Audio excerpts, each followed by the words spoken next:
Welcome to Olga news. ఏపీలో రాజకీయ నేతల మాటలు కోటలు దాటుతున్నాయా? వ్యక్తిగత విమర్శలకు ఎందుకు దిగుతున్నట్లు? అనుచిత వ్యాఖ్యలు చేస్తేనే వారికి మైలేజ్ పెరుగుతుందా?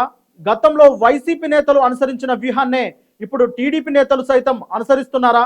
మహిళలపై అనుచిత వ్యాఖ్యలు చేస్తే కఠిన చర్యలు తప్పవంటున్న సర్కార్, అయినా మారని రాజకీయ నాయకులు. అసలు ఏపీలో ఏం జరుగుతుంది? ఏపీలో రాజకీయ నాయకులు వాడుతున్న భాష చర్చనీయాంశంగా మారుతోంది. ప్రజలను ఆకర్షించేందుకు కొందరు నోటికి పని చెబితే మరికొందరు నోటి దురుసుతో అనుచిత వ్యాఖ్యలు చేస్తున్నారు.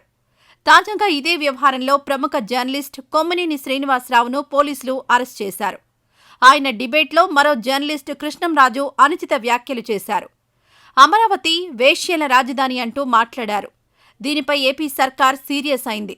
కొమ్మినేని కృష్ణంరాజు ఓ ఛానల్ యాజమాన్యంపై కేసు నమోదైంది.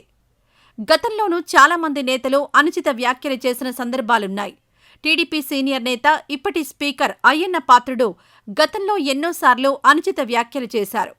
అప్పటి సీఎం జగన్నుద్దేశించి హాట్ కామెంట్స్ చేశారు.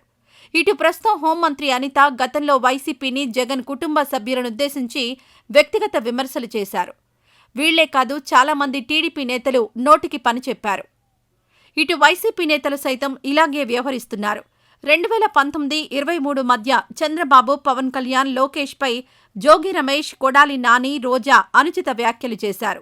రాజకీయ విమర్శలు కాకుండా వ్యక్తిగత దూషణలకు దిగారు. ఈ క్రమంలోనే కేంద్ర మాజీ మంత్రి రేణుకా చౌదరి వివాదాస్పద వ్యాఖ్యలు చేశారు. పరోక్షంగా వైసీపీ అధినేత జగనే టార్గెట్గా విమర్శలు సంధించారు. అమరావతిపై వ్యాఖ్యల విషయంలో కనీసం మీడియా ముందుకొచ్చే సాహసం చేయని వెధవ అంటూ హాట్ కామెంట్స్ చేశారు. జగన్ పుట్టినప్పుడే విజయమ్మ గొంతు నులిమేసి ఉంటే పీడా పోయేదంటూ అనుచిత వ్యాఖ్యలు చేశారు. ఇప్పుడు ఆ వ్యాఖ్యలు వైరల్ అవుతున్నాయి. గతంలో 3 రాజధానుల పేరుతో డ్రామాలాడారని మండిపడ్డారు. మరోవైపు తెలంగాణలోనూ ఇదే సంస్కృతి కనిపిస్తోంది.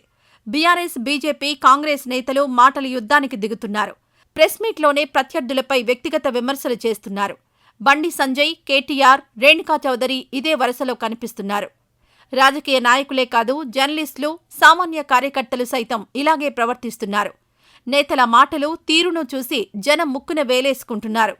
వీళ్లా మన నాయకులు అంటూ విమర్శిస్తున్నారు. ఆదర్శంగా ఉండాల్సిన నేతలే ఇలా చేస్తే ఎలా అని మండిపడుతున్నారు. భవిష్యత్ తరాలకు రాజకీయ నాయకులు ఏం చెప్పబోతున్నారని జనం ఆగ్రహం వ్యక్తం చేస్తున్నారు. ఇప్పటికైనా నీతి, నిజాయితీతో రాజకీయం చేయాలంటున్నారు.